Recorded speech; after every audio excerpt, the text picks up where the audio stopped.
Sometimes I think we make the mistake of assuming that once the first Easter morning came, all of Jesus' followers were instantly happy and excited and understood what it meant. Like Easter Day at 12 noon, they all started writing down Gospels and writing Easter hymns and singing Alleluias because they all had it figured out.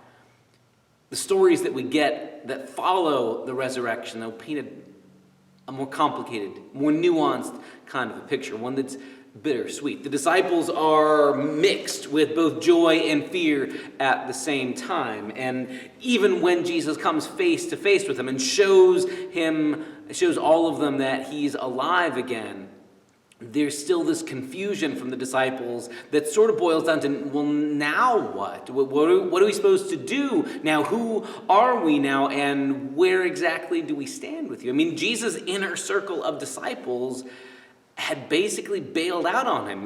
The women had been there through the suffering and death of the cross, but man, the fishermen, the people we named churches after, the Peters, the Jameses, the Thaddeus and Bartholomews and Matthews, where are they? They run away because they're afraid and they lock themselves in rooms. And especially for Jesus' inner circle, for Simon Peter, it had to have been really, really uncomfortable to see Jesus risen from the dead. Not because he wasn't happy that Jesus was alive, but because Peter can't shake the memory of the last words he had had about Jesus. You know how the story goes. We just lived through it in our own retelling in Holy Week just a few weeks ago. The last thing Peter had said about Jesus before Jesus' death and resurrection was, I don't even know him.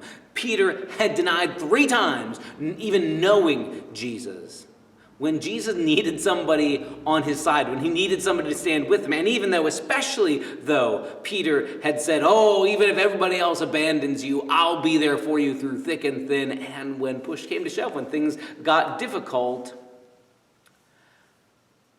Peter bailed out on Jesus, and that was it. Then Jesus died on a cross, and when Jesus appears, Jesus is well aware of all that has happened. Jesus had foreseen. Jesus had even warned Peter, before the day is out, before the rooster crows, you will have denied knowing me 3 times. So Jesus knew this was coming. It happened just as Jesus had warned, and now you got to figure there's some part of Peter that isn't really sure he wants to see the risen Jesus again. It's fine to know he's somewhere else, but to have Jesus show up in the room, to have him share these awkward silences, and Jesus addressing all the disciples saying, peace be with you, receive the Holy Spirit, and there's Peter, like his guts in a knot inside him going, is Jesus going to deal with this with me? Are we going to hash this out? Is Jesus still mad at me? Is Jesus upset? Is Jesus going to even raise the subject? Does Jesus know?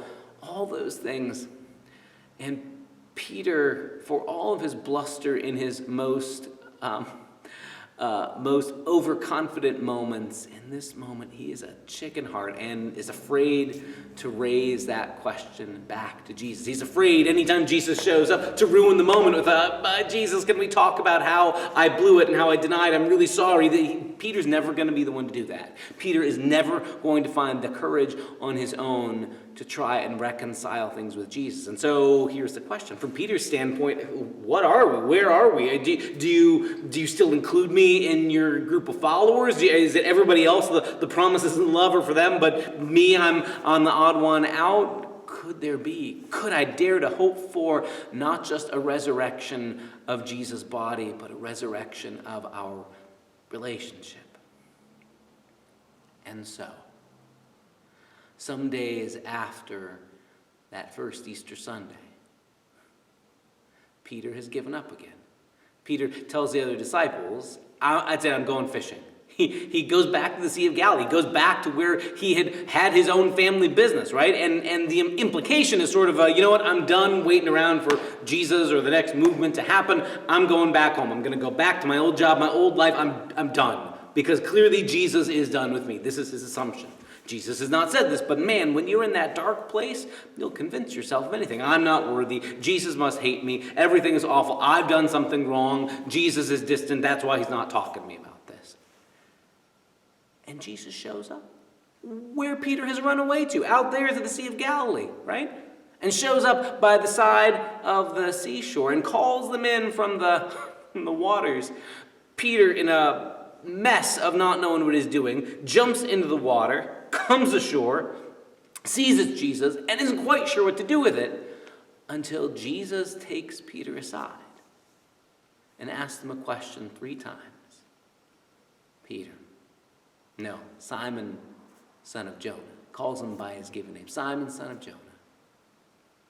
Do you love me? You know that I love you, he says. Simon, son of Jonah, do you love me? You know that I love you. Simon, son of Jonah, do you love me?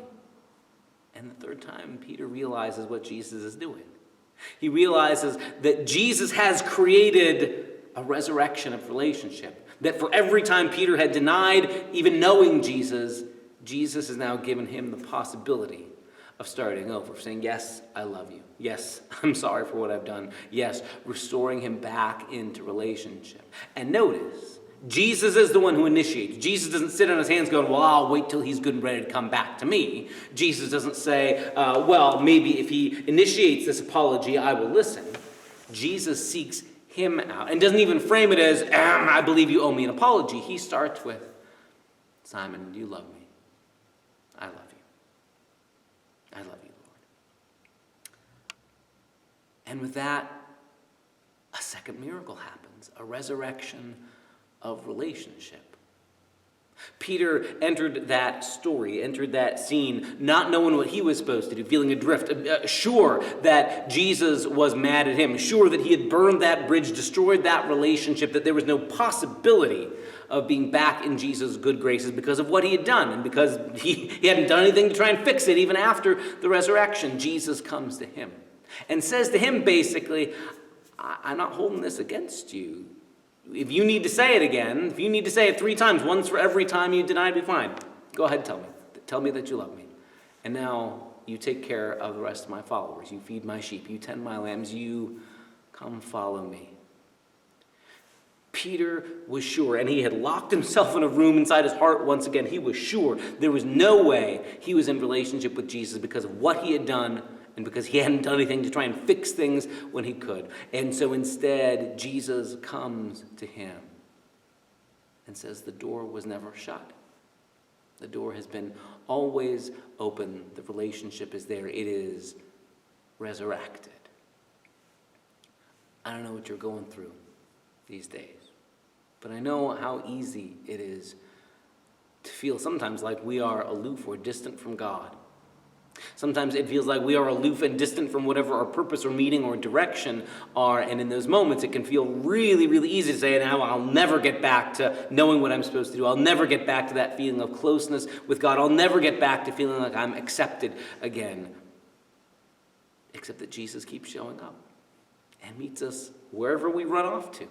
Inside a locked door, Jesus shows up there. Out by the Sea of Galilee, yep, Jesus shows up there. No matter how far away we run, no matter how inside we wall ourselves, and Jesus keeps showing up to resurrect not just his body, but to resurrect our relationship with him.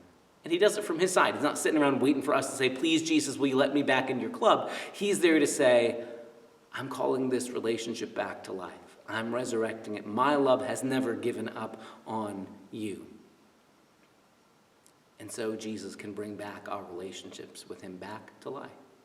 It is an important reminder that even with our physical death, even when this body of mine is done and I can't hold on to my own life anymore, it expressly does not mean that Jesus has let go of my life. Even when I can't hold on to me, Jesus still holds on to me.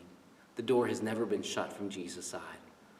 He comes and meets us inside whatever closed-off, darkened room we find ourselves in to take us by the hand and lead us out to say, the door has always been open from my side. That's our conversation this coming Sunday. See you then.